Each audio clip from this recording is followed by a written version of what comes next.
நல்ல எண்ணங்கிறவங்க எல்லாருமே கஷ்டம் தான் படுவாங்க. கெட்ட எண்ணம் இருக்கிறவங்க தான் இந்த சமூகத்தில் வாழ்வான்.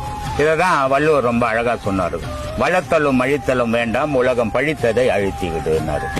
அவர் என்ன சொல்றாரு, எல்லாரும் கிராப் வெட்டின்னுக்குறாங்க, அந்த இடத்துல நீ குடிமை விட்டுக்குன்னு போவாத. எல்லாரும் குடிமை விட்டுக்குனுக்கிற இடத்துல நீ மொட்டை அடிச்சுன்னு போவாத. ஊரு எப்படி இருக்குதோ அப்படி போ, வாழலாம் அப்படின்னு இல்லையா? அததானே அவர் அந்த பாடல்ல விளக்கம் சொல்றாரு. அப்போ இன்னைய சமூகம் எப்படி ஆகி போச்சுன்னா கெட்ட சமூகமா மாறி போச்சு. ஆசை அளவு கடந்து போயினுக்குது மனுஷனுக்கு.